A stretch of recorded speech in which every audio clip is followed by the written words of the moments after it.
everyone. Welcome to Metrocon 2013. I'm the Shades with RPG Entertainment, and I'm here with the very awesome Dante Basco. Dante, how are we doing, sir? What's going on, Shades? I like the shades. Indeed. Looking good. Oh, yeah. Kind of home stuff. Actually, it's coming from Growing the Con, but... I like that, too. It's It's all... all good. It's all good. But yeah, we'll be talking about Homestuck in a little bit. Don't worry. I got a question on that here. But first, how's life been treating you lately? Life is good, man. You know, just running around the country, doing some cons lately, doing some college tours, doing some animation stuff, some on-camera things for my company, Kinetic Films in Hawaii. So, you know, a lot of things. Hang Loose is out right now on iTunes. We got produced and wrote and starring, so things are going well. Indeed. Now, of course, while your work on Avatar has obviously put you back in the mainstream spotlight as a big star, but that wasn't your first big role now, was it? We got to talk about, how was it like working on the movie Hook? And Hook is the classic stuff. Rufio's a classic character, iconic for a certain generation, and, you know, being a part of Spielberg Project is always a cool thing. Yeah, and you got a real good cast there. You know, you got Robin Williams and... of course, names? Dustin Hoffman. Dustin Hoffman, thank you. Yeah. And Julia Roberts, of course. Julia Roberts. Yeah. Great cast there. But of course, you almost stole the show yourself as Rufio. You know, I think it was a good introduction into like the whole mainstream pop culture, and but that cast is amazing. They were all very, very cool and loving. I'm a big fan of course, Robin Williams, and a humongous fan of Dustin Hoffman. So it was just like a dream come true working with those guys. Absolutely, and again, you know, you definitely did not, you know, you held your own on that, and that's always a good thing when you're dealing with that. Now, you've also done some other voice work, such as the American Jack and Jake Long series, and so basically you've worked both Disney and Nickelodeon at this point. That's right. Now, has there been any differences working between those two companies that you might have noticed? No, you know, they kind of do their own thing differently, but they're definitely powerhouse networks, and you know, they just do it a different way. I don't know if there's a particular difference. I was actually doing both at the same time, and ironically, it felt like, you know, what it felt like was like American Dragon was like a sitcom, and Avatar: Last Airbender was more like doing an hour drama.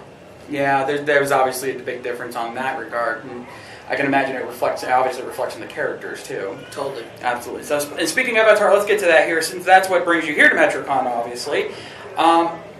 Now, have you actually gone back and watched the series since it's aired? Yeah. I mean, there's always, especially on holiday weekends, there's always like Avatar marathons. Right. So, like everyone else, I've, you know, woken up late, flipping on the TV, and caught a few episodes, and it's kind of cool to like revisit that world. The thing is, I didn't really watch the whole series the first time around. Like all of our cast, we really learn the stories just through reading them and going through them. So it's interesting to go about and see some episodes that I might have not seen in the past, and kind of just know the story from voicing it. So it's cool to see the action of it all. You almost said live action there. I know. I almost said live action, but I didn't. Yeah, and then there's in that movie too. Yeah, that movie. We don't like to talk about that. Let's not talk about that. No, because you weren't involved in that. We don't care. Now, of course, you do more than just acting. Also, you also have been involved with music and dance, correct? Yeah, I was a dancer before I was an actor, and I'm always dancing in a band with my brothers. So I was a musician for years, and still love music. It's always, you know, you're an artist, and you're passionate about a lot of different forms of art. Trust me, I know exactly what that's like, and I can imagine, you know, what's it like being on, you know, when you're on stage and you're doing your thing. What's that feel like when you're up there? It's great. You know, a lot of times music-wise, I'm with my brothers, so it's really great to create and perform with your family. And I really love doing that. Also, I do a lot of spoken word poetry, so being on stage and starting the Poetry Lounge in LA over 15 years ago, it's great. It's just a different experience. Theatrical kind of stuff is different than being on film. Yeah, absolutely. I can definitely imagine that. Now, word on the street is just that, you know, on your Tumblr account, you were known for a lot of funny mannerisms and a lot of silly things that you've done on there that's inspired a character on Homestuck, which I said we'd get back to that. You know, what happened with that exactly? You know, it's just one of those things where, like, you know, within the fandom world that you were all involved in, where at cons you get into new cool things, and Homestuck is one of those things, and I just kind of followed the fans there. You know, a lot of people started posting things and loading up my ass box to like read this and check out this Rufio character and this Homestuck thing. I finally got around to reading it, and got totally interested in that world and just the imagery and the story and the craziness. And then Andrew Hussey created one of the trolls after me, which is weird, which is super weird and super cool. And you just go, it's kind of cool. I mean, when does that happen for somebody? That's just wild. Absolutely, yeah. Imagine if they actually did like an actual series, like a TV series with Homestuck, and then you get to voice that character. That'd be great. Awesome. That would probably be that'd be almost meta. Right? Exactly. Now, being on the booth or being in the booth and being on stage and all that stuff, obviously, anything can happen, anything can, just go crazy. Have there ever been any funny or crazy moments that you can share with us? There's been a lot of fun moments. In the booth, it's crazy. I tell a story, the crazy story that for me was crazy is just the first time I got to meet Mark Hamill. So basically, I'm doing the booth by myself that night, right? And I got to do this scene, the first time that Zuko meets his father, played by Mark Hamill. And so I'm doing my lines, and then Mark comes in, and then I meet him. Hi, it's Mark, and I'm like, no one gave me any warning. And this is my first time meeting Mark. Thus, then I've done a few series with him and hung out with him. He's a great guy, but that's my first time meeting him. He's a legend. Right. So we get into it and we start doing the scene, and the scene is the father-son scene. The scene where the father, he scars Zuko. Right. So it's a lot of no, father, no. It's basically Luke Skywalker, Darth Vader scene. And we're having this really emotionally charged scene, fighting scene.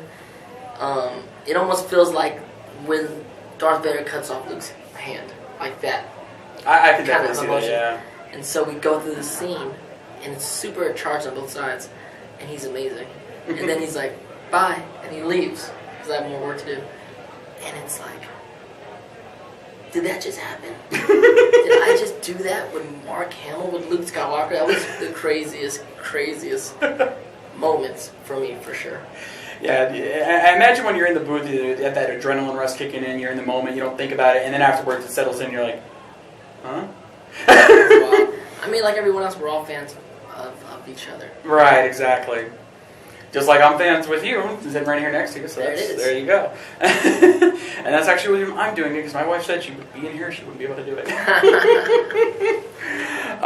Anyway, last question for you here. What can we expect from Dante Basco as we head towards the future?